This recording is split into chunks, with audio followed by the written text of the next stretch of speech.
I've had a need for an Assassin's Creed set in feudal Japan since polishing off the very first game in the series, and Assassin's Creed Shadows is finally delivering. But has it been worth the wait? I got to play hands-on for several hours, and my verdict so far isn't just yes, but also one of relief that it has actually taken this long. The massive leaps in tech mean Ubisoft Quebec is now really able to do the Sengoku era setting justice. My time with the game so far has been lengthy, and Assassin's Creed Shadows is already becoming a real contender for one of the best Assassin's Creed games yet. Sure, the proof of the pudding might be in the eating, but this appetizer has sated me thanks to some really smart design choices and a litany of incredible details. So here are 10 things we think you should definitely know about. Yasuke and Naoe co-star in this game and have equal weight. The former, though, isn't an assassin, which is vital to both his story and how he plays.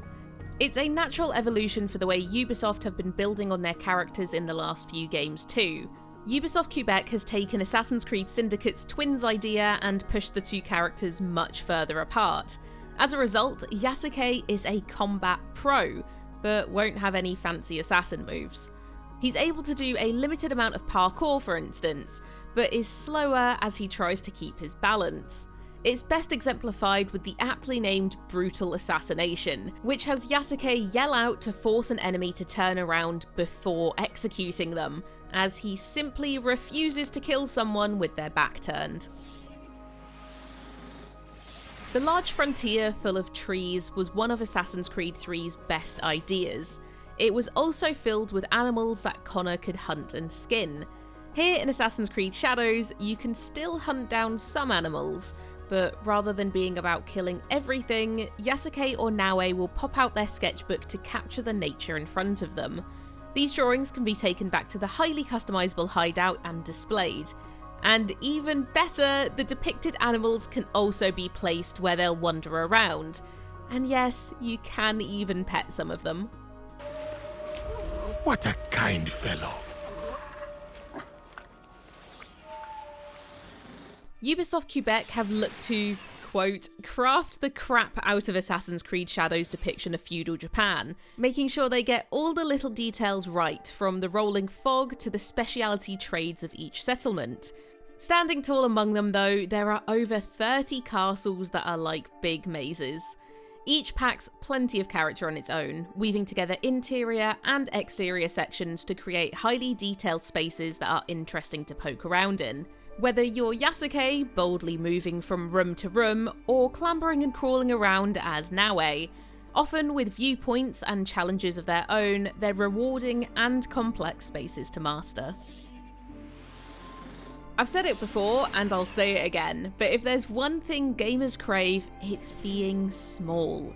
Running around normal environments as a tiny pal, thus rendering those areas comparatively big, is just fun. Assassin's Creed Shadows doesn't quite get there, but it does allow you to get very close to the ground, which is sort of the same thing. Introducing the ability to go prone as Naoe, to crawl through grass for cover or through little tunnels, isn't just handy for sneaking, but adds a whole new dimension to the series' always impressive verticality. That dimension is down, and if you go down, then the highs become higher. That's just science. Assassin's Creed Shadows has some seriously impressive weather and seasonal effects. As days turn to night and back again, so too does the climate change. Naturally, it's speedier than real life, but even so, unlike some of its predecessors, you can't change it for yourself. That's actually a great thing, as both Yasuke and Naoe will have advantages and disadvantages depending on the conditions. The latter, for example, being able to more easily hide in nighttime's many shadows.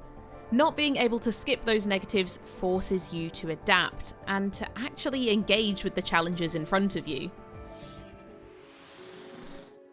Visually, Assassin's Creed Shadows is a feast, but it's not just the game that looks good. It also feels intrinsically tied to play, which, for me at least, is always an important factor for a game. Light and shadow enhances things like fires or war during pivotal story moments, but they're also vital for staying undetected in stealth. Lamps and candles can be extinguished from either up close or at range by throwing kunai, for instance. And there's even a new visibility meter that takes a page out of Thief's heist manual plonked right on the HUD. To top it off, visual flourishes even punctuate the more intense action. Strong weapon skill strikes adding a black, white, red filter to highlight blood spray and to give those big moments impact. Quiet or loud, well-judged visuals enhance them all.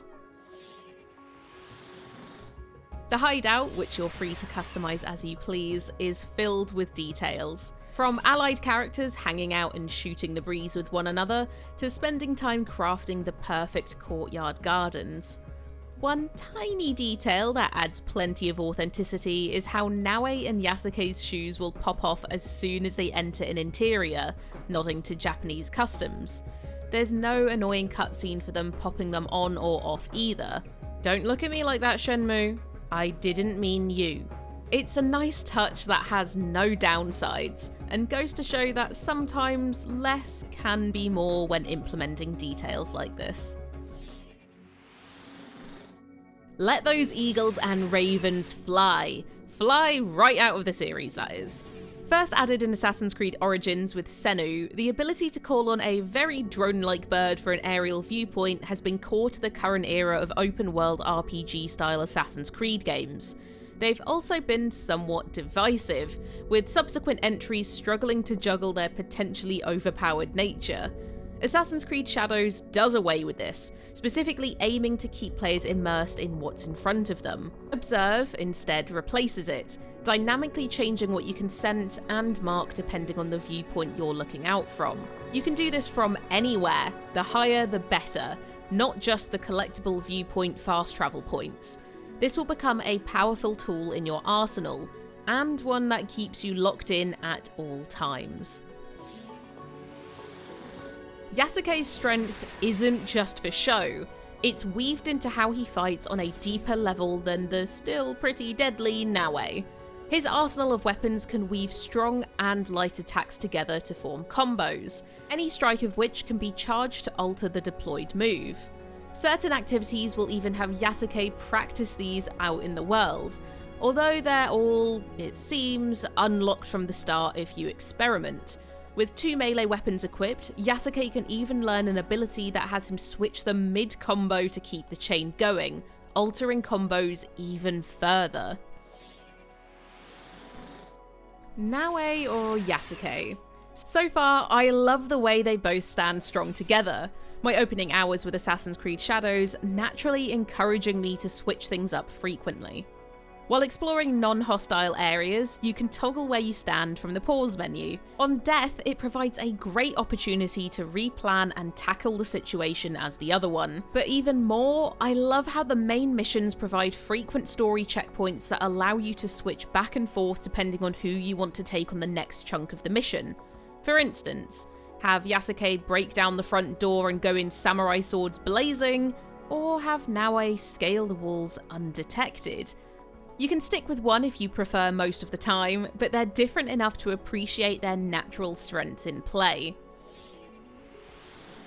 But which of these things is most exciting to you? Will you be picking up Assassin's Creed Shadows? Let us know in the comments, and stick with GamesRadar for the latest previews, news, and more.